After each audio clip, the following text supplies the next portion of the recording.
Now, in the last session, when we are trying to discuss on the workflow, one of the things that we saw is code review process, where code review is important because every developer or a user who's trying to do some kind of changes, which could be a code or a script, basically we have to follow a process called code review, wherein we will try to keep a track wherein only if a change has been verified and reviewed by the peers or respective stakeholders, we will be trying to make sure that we are following the process.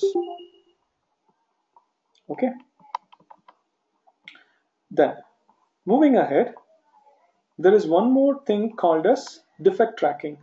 Now, when you're working in an organization, specifically when the development is happening, either you will be trying to, create a new functionality, or you're going to fix some bug, or you're going to create a new release. So like that, whatever the new request or the request that is coming for fixing any older bug, everything comes in form of a bug, wherein we generally call it as a bug, wherein it doesn't mean that it has to be a bug, even it could be a enhancement.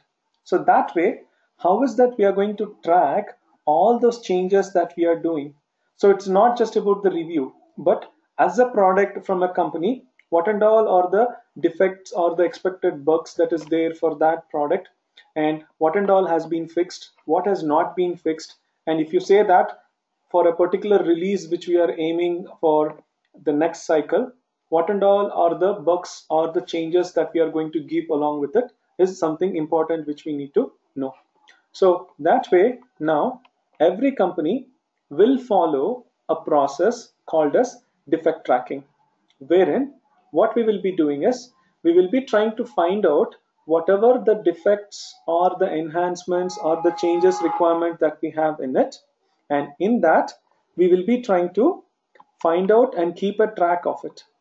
Okay, so that way now we will be exactly knowing on what is that we are testing and what is the bug we found, or if there is a new change or an enhancement which is required, what exactly is the status of it, we can try to find out, so that for each release, what is that exactly we are giving to the customer, and in that, what is the status of all those changes from the management can be determined using this defect tracking. So sometimes we also call it as a bug tracking workflow, because generally everything in terms of the development, whatever changes that we are going to do will be called as bug tracking or defect tracking. Okay, so how is that you're going to do this? Now basically, just like how we had a separate tool for review process, we have a tool for separately taking care of all the defects or the bugs. Now that way, for every bug that you have or any changes that you have, you will be trying to create a unique ID in terms of the tool, and in that you can put in all the details about what is that bug or what is that change that you are trying to do, who is exactly submitted it, and what is the status of it. So like that you can use it to track, so that with that particular number you can try to ensure what exactly is going into the product as we are shipping it to the customer, as well as from the management they can know what is the current development happening and how many bugs are these changes which is currently under development. Okay, so complete as a cycle we will be able to know. So specifically, there are many tools which is available, where certain tools are freely available on open source, as well as there are certain enterprise tools that is available.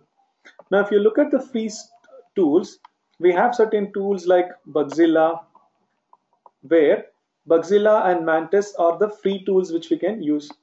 Now along with it, we also have certain other standard tools like Jira or IBM's Rational Clear Quest or HP's ALM.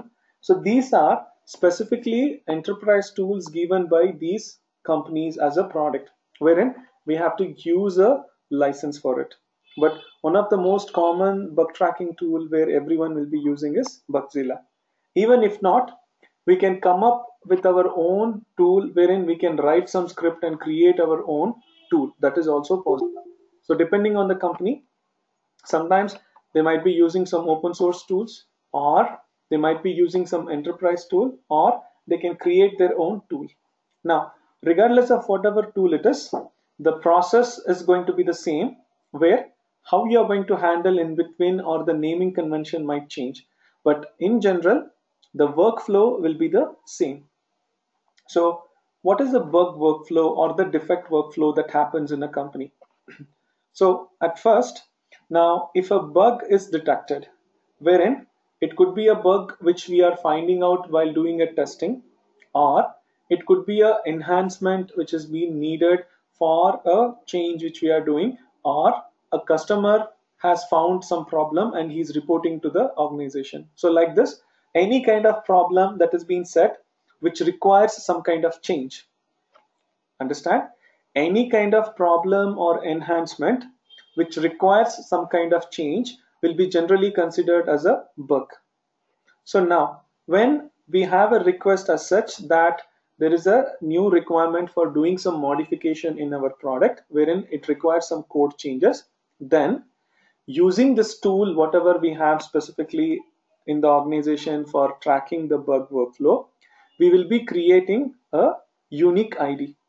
Okay, so now when I say a unique ID, it is just like a ticketing mechanism where for that tool, if you say you want to create a new bug or a new bug ID, it will be generating some random unique ID based on that system, and then in that it will be asking us certain details. So for that, we will have to give the details about who is the owner who will be taking care of it, and then what is the priority of that, based on which we need to assign the task, as well as what is the severity in terms of the product, and then what is the status we have, and further what exactly is the product against which you are trying to work within the organization, and do you have any particular release based on which you want to work.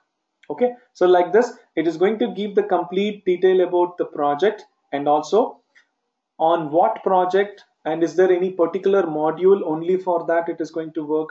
So like that, each and every category and the property about the particular product and its detail will be available in this bug tracking tool, wherein when you're creating a new bug, you will be giving all these details. Okay, so that now when we generate a new unique bug ID, that will be having all the details about why do we need it, what is the purpose, and who is currently going to work. So that way, if a user is first creating a unique bug ID, at first the only things that he will be giving is what is the problem statement on what is the failure or what exactly do we need. That is what we will be putting into it. Okay, and then they will be setting up a priority, and once that is done, what will happen is it will be then assigned to the respective development team or the developer, where they will try to take it, and then they will assign all the other specific details, because when a customer is raising a request or a bug, he will not be knowing all the internals about the product or the naming convention that we will be using. So he will just say, hey, I'm trying to work on this and this functionality is not working. So that's the only thing. Now further, whoever is the developer who is going to take and assign it, then first they will assign it to their respective name, and after that they will give further details about what exactly could be the problem, and if they are doing any kind of analysis on it over a period of the time when they try to keep modifying everything, they'll be adding all the data saying that I'm trying to doing the analyzing and these are the things that I found. Maybe if I need more data, then they will ask the user through that itself, or to the QA saying that I need more information to try to fix it.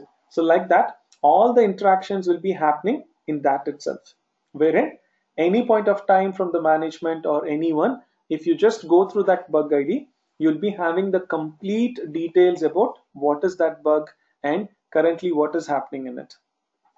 Okay, so that is how we will be keeping a track. And when you call the status, generally in a workflow, we will be having many status. So the first status of a bug ID whenever you create will be generally in a open state. So open state means whenever you create a bug ID, the first time then the bug is being created, it will be under a status called open. Open means you have just created. And after it has been created, then it will be assigned to some respective developer where they will be changing it to in progress. In progress means that it has been assigned and someone has taken the ownership of it and they are trying to do some change for it. So that is what we call it as in progress. And after the progress is done, now if you consider parallelly, now let's say that we have a request for which we have created a new bug ID, and based on this a developer is doing a change. Now when a developer has completed his change, before he's going to submit it, what is that he's going to do? Basically he's submitting a review, right? So now he will be trying to submit it to review. So when he is submitting the review, in fact on that review he will be using this bug ID itself to specify for what purpose the review has been done. So that is how the bug ID is going to work hand in hand with the review ID also. So if you go back yesterday when I was trying to show you, now this is one of the example of a review board. So in that you have requested one particular change for some user. So here you can see that there is a option called as bug where you can specify the bug ID of what is that particular bug on which you are trying to work. So that you can specify it here, so that whoever is reviewing it, if he clicks on this, he will get the complete information on why is that you are doing this change. Okay, so that way now as the developer has completed his changes, he will be sending it for review. Okay, not only that, when you are trying to send the review and when you are attaching the bug details, automatically the status of this will be under review. Okay, so review status means the developer has modified the code and he has sent it for the review. Okay, and then after it, if you have taken back from the review saying that everything is okay, and then once you submit the change and then pass it to the QA, that is when the further level will be moved to testing. So when it is testing, it means the developer has completed his work, got it reviewed from his teammate, and then it has been submitted into the central repository, and that has been taken by the QA in form of a build or the product build that we are doing. So that is how after the build has been done, it has been taken to the QA and they are verifying it. Okay, so that is what will be happening on the testing. So now at this level, in case if the QA is trying some problem or if they see that it is not yet fixed completely, then they will assign the particular bug back to open state and they will say that this is not working or the exact expected output or the functionality is not yet achieved, and they will try to write all the details about that into the same bug. Okay, and not only that, when you say this review ID, they will also be giving the review ID automatically updated in the bug. So that is how when you go through the bug ID, you can get all the details. So like this, until the changes has been verified and reviewed and test, this process keeps going on between open and testing. And now when the QA tests us and we feel that everything is perfect, then when we go for the release, then we call it as a submit, wherein either you can call it as a submit or closed, which means now the changes has been completely done and we have verified it and it is ready for the release. So that is what literally it means, where the status of the bug workflow will be going from here to here. Okay, so like this, for every change that a developer does, basically there will be a bug ID only against which we will be tracking and we will be letting the developer know. And not only this, this is the bug ID. As I said, you will be using it in the review process as well as when you are actually trying to do a commit, right? While doing a commit, in the comment box, you have to give some value on what is the meaningful message, right? So in that, rather than giving the complete message, you can give this bug ID, which will say that this is the purpose for which you are trying to submit the code. So that is how Bug ID is most important where we will be trying to use it in different phases. Okay, so that is how first the bug will be created, and then it will be assigned it to the respective users, and then when the developers take it, they will try to assign and keep going it, and once they have done, they will be pushing it to the QA for testing and verification. In case if the bug is not fixed, it will be sent back to the open status for the developer to once again start working. And in case if the QA verifies and it says everything is okay, then the bug will move to the closure state. Okay, so like this, every activity that a developer is going to do with respect to a project should have a corresponding bug ID. So this is what the organization or as a management, they will be trying to see how many bug IDs do we have. Or let's say that if you have a release for a project, and if you try to get a list of all the bug IDs that has been submitted, then that will show you what is the quality.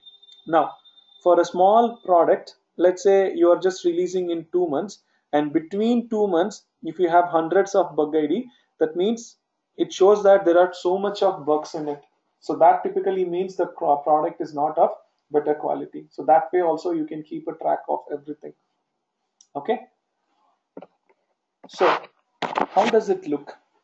So typically this is a Bugzilla tool where you can see, suppose if you want to create a new bug ID, then if you come here, you can click on this and it will be opening something like this, where in this page you will first, by default, it will be under the open state or the new state, which means you are trying to create a new bug ID, and then you will give the details about what is the status of it, or what is the detail for which product that you are going to work, and in that product what is the particular component against which it is going to work, is there any particular release against which you want to work, okay, and what is the priority of it, the severity, and if you want to keep the people whoever should be notified in the CC, that is email, because every time you keep updating, it will be sending a mail to all the people in this list that you have added, so that we can keep a track of what is exactly happening in the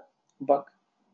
Okay, and further you can see that every time you can keep adding some value or putting some content into it, and everything will be tracked clearly, saying that this is the person who modified this bug by adding some value. That is how we can try to test, and if they complete the development, they will be pushing it to QA, and QA will be giving their comment based on whether it worked or did not work, or something else has to be fixed. So everything will be clearly tagged into the tool. Getting it? So like this, a release. Okay, one more thing. Why is it so important? Again, not just from the development workflow to track everything, but once you do the release, now let's say that everything as a development has been done and we have created the product, and then we are ready to give the product to the customer. Now, at that point of time, when you are going to give it to the customer, there will be certain documents which we have to give along to it. Now, depending on the type of product, you might have to give an install guide which will say how to install a product.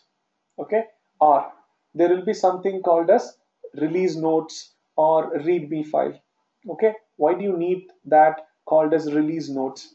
As the name says, you will have to tell what and all are the bugs that you have fixed in this particular release on top of the previous release, or is there any additional functionality that you are giving in it should be defined with respect to this bug ID. So in that release notes, you will be giving this bug ID and you will be giving the details on this is the bug ID created for this, and this is the list of bug IDs that we have put into this release. So that is how, while creating the document called release notes, we will be putting in all the details. So the release notes and the install guide will be created generally by a separate team called documentation team, and they are the one who will be writing all the documentation.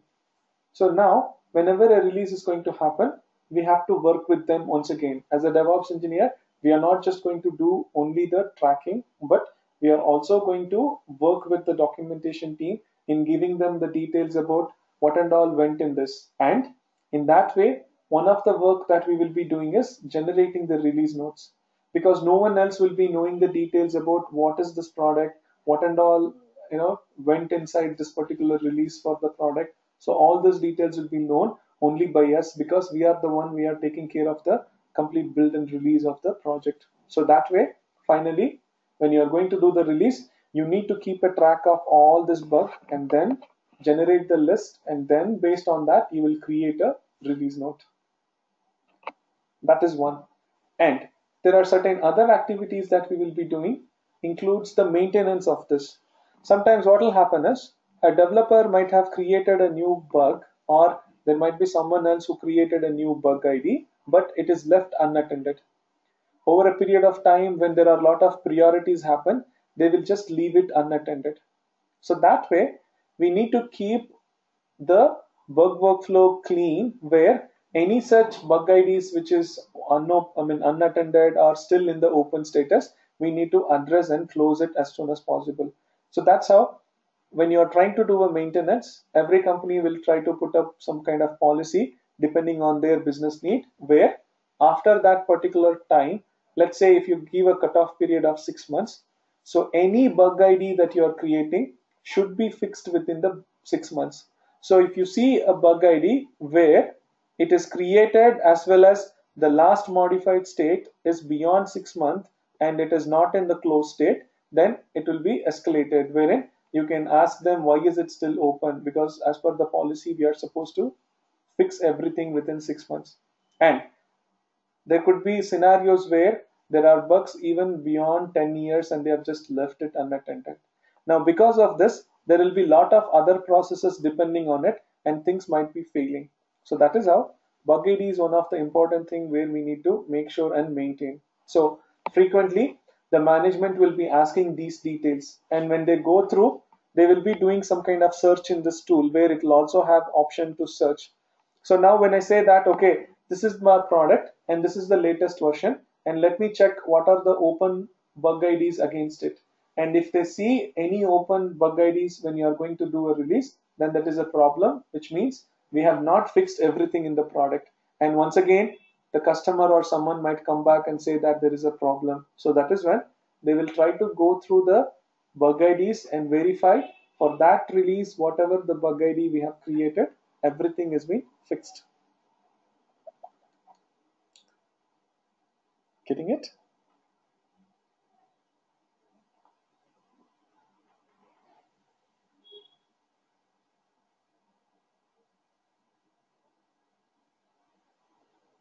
Any questions?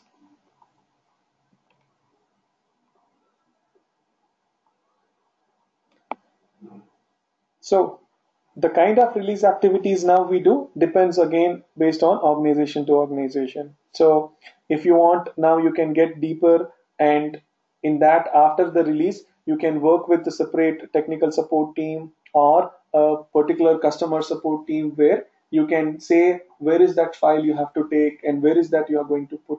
So that is when you will be working also on the release activities in managing and coordinating the release along with the developers and the person who is in touch with the customer. So that kind of activities will be added on top of what you're doing here. So that is how you make sure that right from the place where the code has been written and stored, how is that you're going to convert and create a product, what and all dependencies are there for it, as well as how is that you're going to do a release, and taking care of the release management process also will be done by us as a DevOps engineer. Getting it?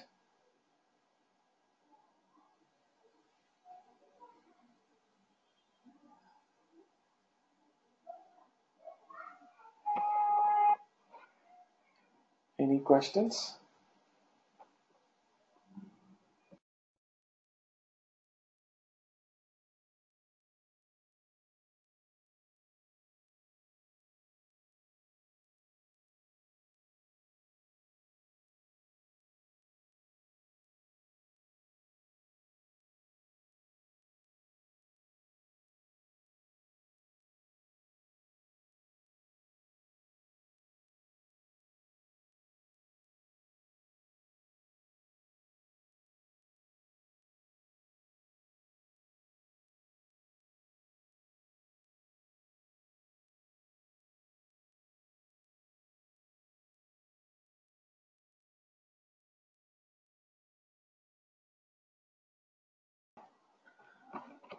Okay,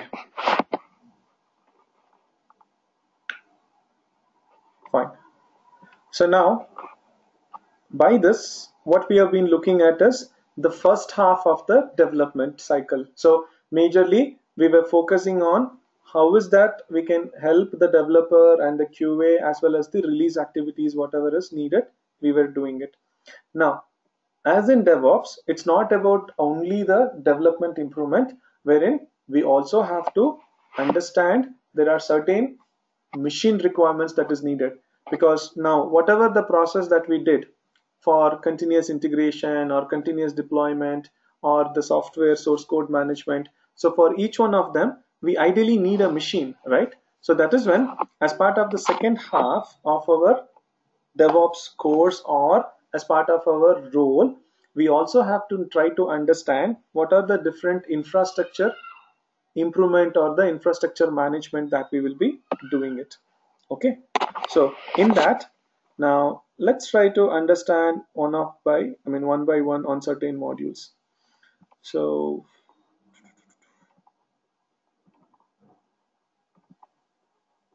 okay, so let's take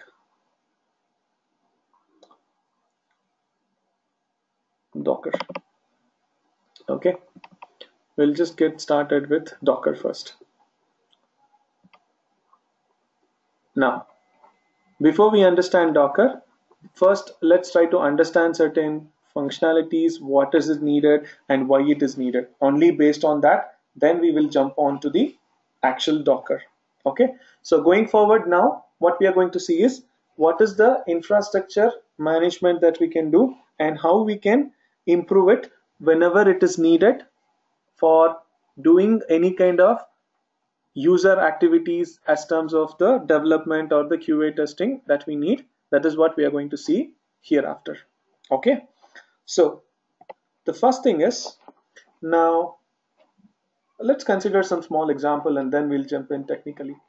Now let's say that if we have many people, so we go to a particular hotel and we try to stay. Let's say that we go on site and then we are trying to stay at some place.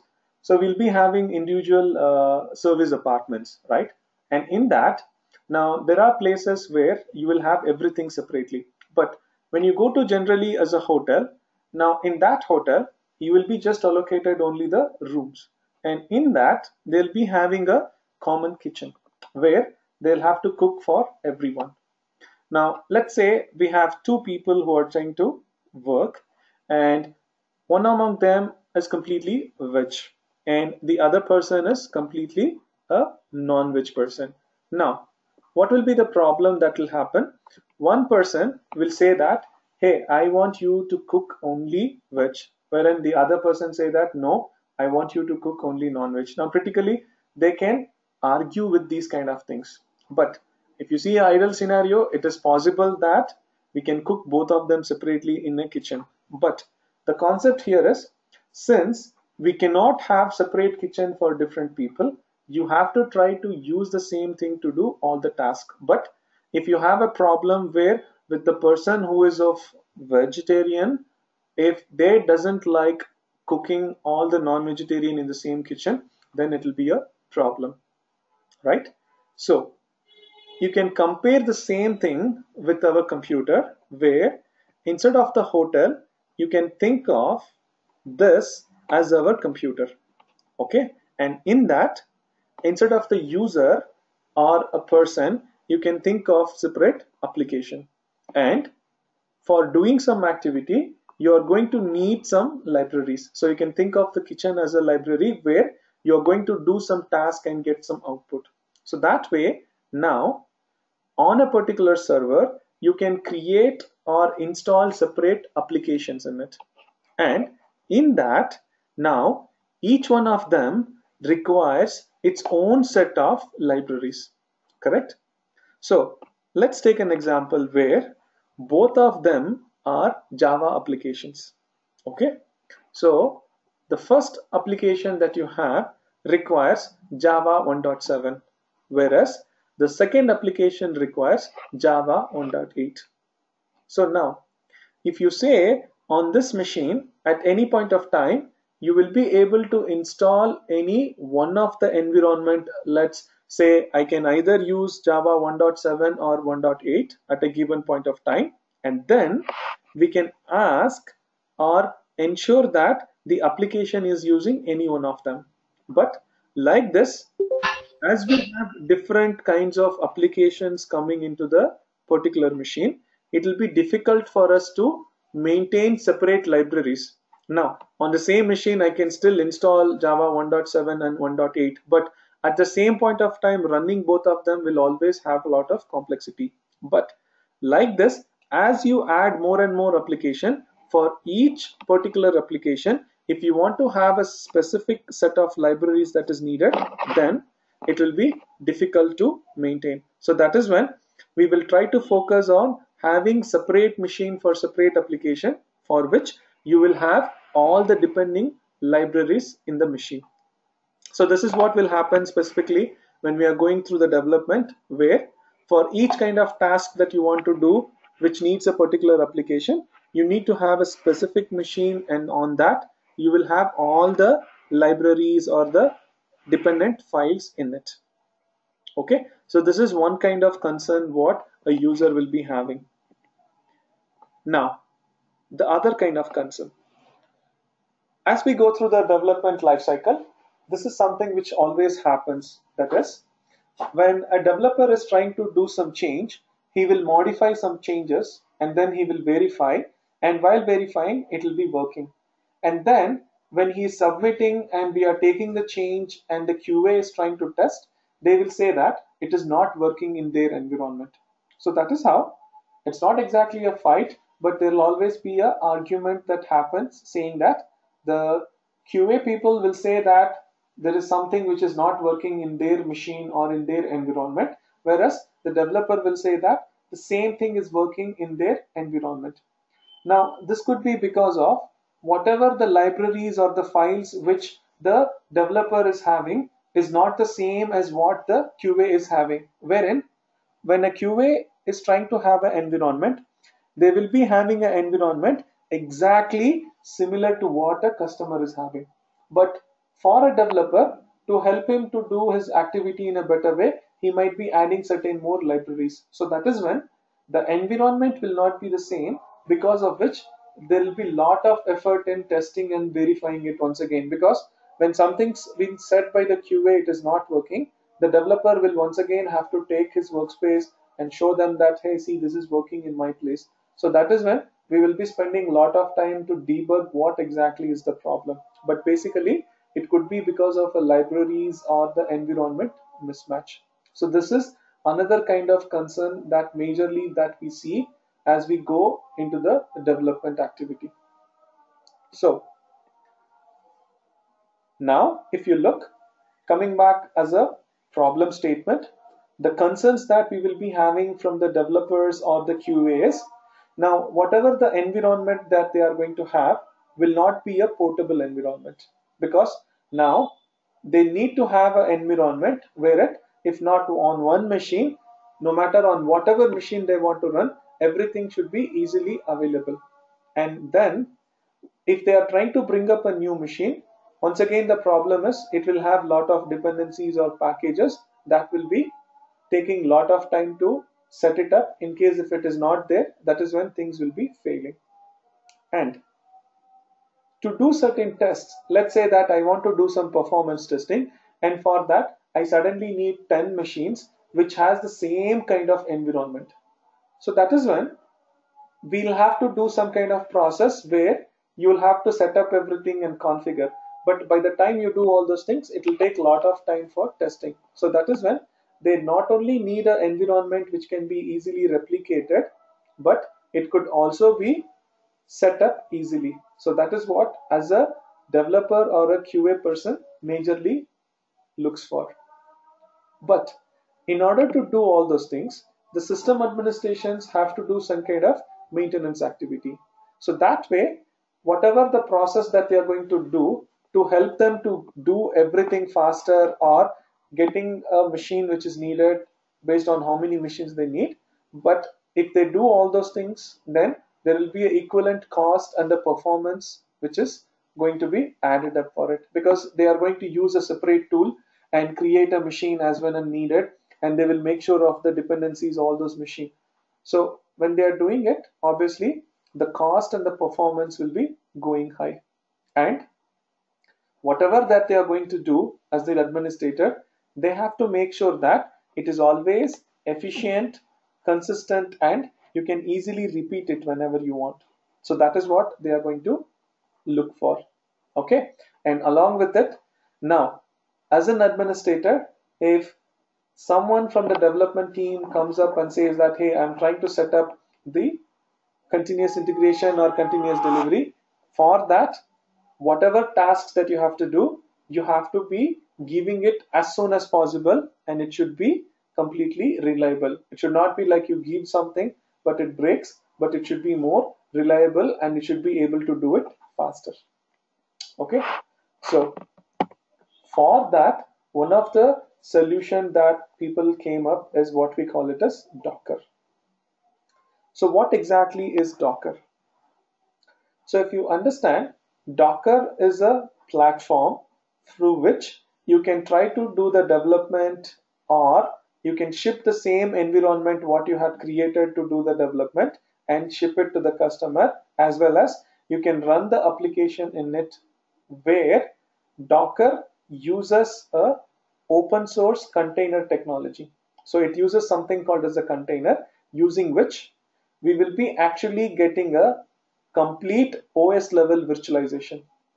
So when I say OS level virtualization, so if you want to install a new machine, a new operating system, you will require so many things in terms of hardware, right? But using Docker, you are actually not going to do the complete virtualization, but only the OS level virtualization, using which you will be having a separate machine and you can create as many containers or the OS level virtualization specific to operating system, and based on that it will be working. Okay, so when you say Docker, it is nothing but a particular operating system's OS level virtualization is what we can do. So if you say that I want a Red Hat machine, now using Docker you can create something called as a container, where you can put specifically Red Hat based OS. So on your laptop, for example, which is Windows, you can actually create a container of a Red Hat machine. So like this, on one machine you can create another machine wherein it will be only a virtualization of the operating system. And you can now run Docker not just on one machine, but the machine could be either a direct physical machine like our laptop, or it could be another virtual machine. Like if you have a machine created by VMware or any such tool, now on inside that particular VM you can still run Docker, or pretty much you can also use cloud machines to run Docker. So regardless of where or which machine you are having, you can run Docker everywhere. Okay, so wherever you run on that particular machine, it will be helping you to create a virtual environment. So like I said, if you have a Windows box, on that you can create a Linux machine, or let's say I'm working on Ubuntu machine, but suddenly if I want a Red Hat or a CentOS machine, using Docker you can create a container which will be acting as a separate operating system. Now when I say Docker, you will be installing it on some machine and running it. So anything that you can run on the host machine where Docker is installed, then Docker can run inside it whatever that you can run it outside on the host machine. Suppose if I have my laptop on which I have installed Docker, then whatever that I can run on my laptop can pretty much run inside the Docker. So that is what we can say, that run anything. So simply, if the host machine can run something, the same task can be run inside a Docker's container. Okay. So practically, why you are going to use Docker? First thing is, it's quite lightweight. And I say lightweight, unlike other virtualization tools like VMware, it is not going to take a lot of time to install, and it is very simple to install, and it doesn't take too much of configuration. So it is quite lightweight. And then it is portable. As I said, if you want, you can take the same container, put into some other machine, and it will be running. So it doesn't matter that you need to work on only one machine. And unlike the other tools like VMware, you do not have to allocate specific RAM to it. Okay, so that's the other advantage why we will be going with Docker. And if needed, we can have a separate network or environment isolated so that we can communicate between only those Docker containers. So that is also specifically available. And finally, now if I want, I can store the same Docker related data into a version control and keep a track on what is exactly happening and who has modified it. So all those things are possible using this. Okay. Now it's actually getting late, so I'll just pretty much stop it here. So for now, what you have to just assume it, Docker is nothing but operating level virtualization, where on your machine, if you install Docker, on that machine you can have different kind of operating system virtually created, wherein that is what we call it as container. So that when you want, you can go inside that particular container, then it will be acting as a specific operating system. Okay, so for now, remember this much. Tomorrow, as we go through, I'll get in deeper into, once again, what exactly is Docker, how is it different from any VM or any other tool like VMware, and then what is the architecture of Docker, how it is defined, different terminologies that we use. Then we will get into the hands-on. Okay.